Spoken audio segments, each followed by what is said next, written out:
پیش کیا جاتا ہے، یہ ساری چیزیں الگ الگ جائز اور درست ہیں، تو اس کا مجموعہ جو میلاد ہے یہ بھی جائز اور درست ہے۔ فاتحہ نام کس کا ہے؟ ایثار ثواب کا نام فاتحہ۔ فاتحہ ایثار ثواب کا ایک ذریعہ اور حصہ، اور ایثار ثواب کہتے ہیں زندوں کے نیک عمل کا ثواب مردوں کو پہنچایا جائے۔ آپ قرآن کی تلاوت کریں اور نیت کریں اس کا ثواب مردوں کو پہنچے گا۔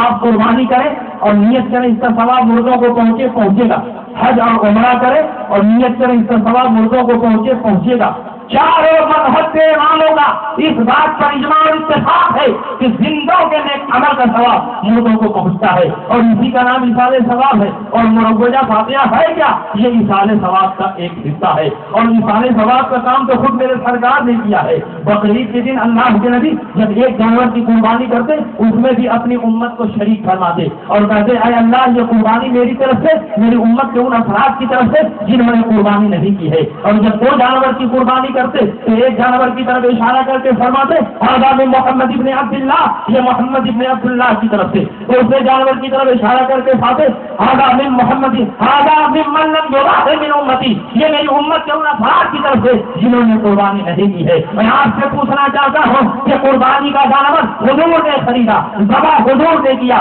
پیسہ حضور نے خرچ کیا، لیکن ثواب امت کو پہنچ رہا ہے۔ اگر امت کو ثواب نہ پہنچتا تو امت کی طرف سے میرے سرکار کیوں قربانی کرتے؟ یہ اس بات کی دلیل ہے کہ زندوں کے نیک عمل کا ثواب مردوں کو پہنچتا ہے، اور اسی کو تو ایثار ثواب کہتے ہیں۔ خود بخاری اور مسلم کے متعدد حدیثیں موجود ہیں، میں آپ کے سامنے صرف دو حدیث پیش کرتا ہوں۔ یہ بخاری اور مسلم میں ہے، ان امرأة من جحینة جاءت الى النبي صلی اللہ علیہ وسلم وقالت یا رسول اللہ ان امی نذرت ان تحج فلم تحج حتى ماتت افاحج عنها قال حجی عنها۔ ایک عورت جو قبیلہ جحینہ سے تعلق رکھتی تھی نبی کی خدمت میں حاضر ہوئی، کہا یا رسول اللہ میری ماں نے حج کی نظر مانی تھی لیکن حج نہ کر سکی، ان کا انتقال ہو گیا، کیا میں اپنی مری ہوئی ماں کے لیے حج کر لوں؟ ان کو ثواب مل جائے گا؟ اللہ کے نبی نے فرمایا حجی عنها، ان کی طرف سے حج کر لے ثواب مل جائے گا۔ دوسری حدیث یہ بھی بخاری اور مسلم میں ہے، ان امرأة من خزعم جاءت الى النبي صلی اللہ علیہ وسلم وقالت یا رسول اللہ ان فریضة اللہ ادرکت ابی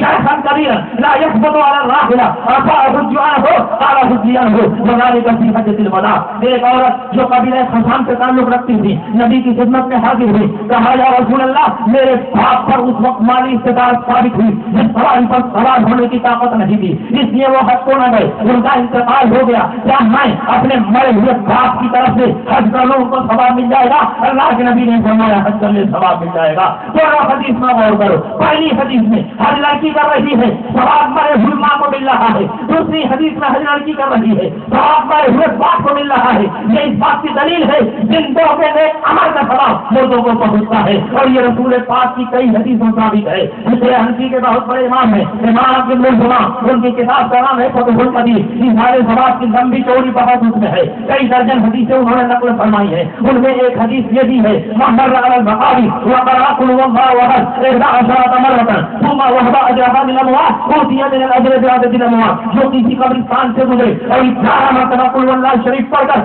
ثم وهب اجرها للاموات، اس کا ثواب مردوں کو بخشے، تو اس قبرستان میں جتنے مردے لیتے ہیں ان کی تعداد کے برابر اس کو ثواب دیا جائے گا۔ اگر ثواب نہ پہنچتا تو مردوں کی تعداد کے برابر ثواب پہنچانے والے کو ثواب کیوں ملتا؟ یہ دلیل ہے اس بات کی کہ زندوں کے نیک عمل کا ثواب مردوں کو پہنچتا ہے۔ خود اللہ کے نبی کی خدمت میں ایک صحابی حاضر ہوئے، انہوں نے کہا یا رسول اللہ کان لی ابوان امرهما حال حیاتهما وکیف لی ببرهما بعد موتهما، فقال له رسول اللہ صلی اللہ علیہ وسلم فإن من البر بعد الموت ان تصلي لهما مع صلاتك وتصوم لهما مع صيامك۔ ایک صحابی حاضر بارگاہ رسالت ہوئے، کہا یا رسول اللہ جب تک میرے والدین زندہ تھے میں ان کی خدمت کرتا تھا، ان کے ساتھ حسن سلوک کرتا تھا، لیکن اب والدین مر چکے ہیں، اب میں کون سا ایسا کام کروں کہ میرے والدین کو فائدہ پہنچے؟ اللہ کے نبی نے فرمایا کہ مرنے کے بعد والدین کو فائدہ پہنچانے کا طریقہ یہ ہے کہ جب تو اپنے لیے نمازیں پڑھتا ہے کچھ ان کے لیے بھی نمازیں پڑھتے،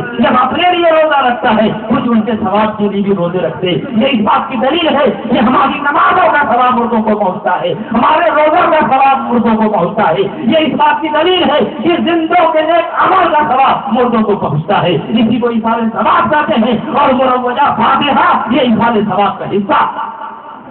یہ کہتے ہیں ثواب نہیں پہنچتا، تلاوت ہم کریں ثواب بابا کو پہنچے، قربانی ہم کریں ثواب دادا کو پہنچے، ایسا نہیں ہو سکتا۔ جو نیک عمل کرے گا اسی کو ثواب ملے گا۔ میں کہتا ہوں کہ تم نے ٹھیک کہا،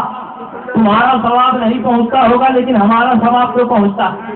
اور یہ بھی رسول پاک کی حدیث سے ثابت ہے کہ کسی کا ثواب پہنچے گا اور کسی کا ثواب نہیں پہنچے گا۔ ابو داؤد کی حدیث ہے، عمرو بن العاص نبی کی خدمت میں حاضر ہوئے، کہا یا رسول اللہ میرا باپ عاصم بن وائل پوری زندگی آپ کی مخالفت کرتا رہا، حشر و نصر جنت و دوزخ کا انکار کرتا رہا، عذاب قبر تنعیم قبر کا انکار کرتا رہا، تمام امور آخرت کا انکار کرتا رہا، لیکن یا رسول اللہ میرا باپ جب مرنے لگا مجھ کو بلایا، میرے چھوٹے بھائی ہشام کو بلایا اور کہا دیکھو میں نے محمد کا کلمہ تو پڑھا نہیں، محمد نے ہمیشہ اسلام کی دعوت دی لیکن میں نے قبول نہیں کیا، آخرت سے خوف دل دلایا لیکن میں کبھی ڈرا نہیں۔ اب جب دنیا سے رخصت ہو رہا ہو نہ جانے کیوں آخرت کا خوف ستا رہا ہے، کہیں حساب و کتاب شروع ہو گیا، محمد کی باتیں سچی ہو گئی تو میرے پاس پھنسنے کا کیا ذریعہ ہوگا، اس لیے تم دونوں بیٹوں کو وصیت کرتا ہوں میرے مرنے کے بعد 50 غلام آزاد کر دینا کہ اگر محمد کی بات سچی ہو جائے تو غلاموں کی آزادی وہاں کام آئے۔ عمرو بن العاص نے کہا یا رسول اللہ میرا چھوٹا بھائی ابھی مسلمان نہیں ہوا ہے،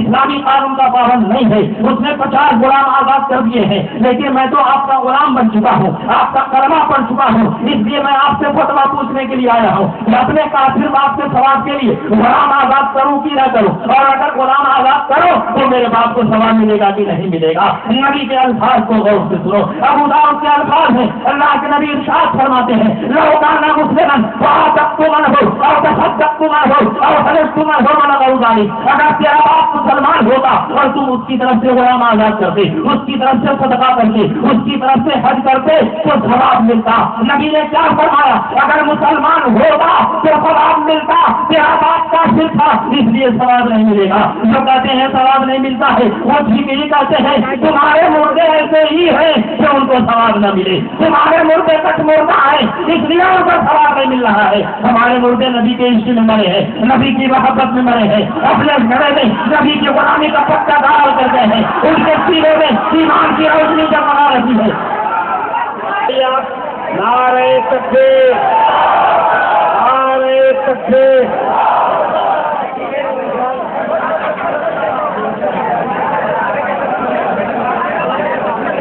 نعرہ تکبیر، نعرہ رسالت، علماء سنت، مذہب اسلام، پیغمبر اعظم، خطیب عالم، خطیب عالم، خطیب عالم، نعرہ تکبیر، نعرہ رسالت۔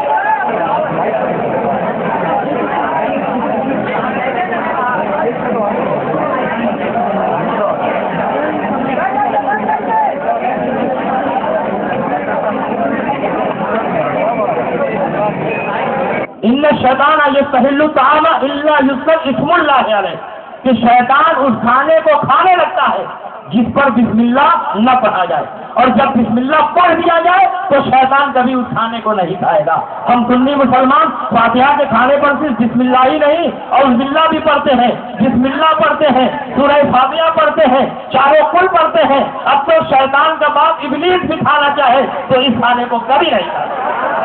یہاں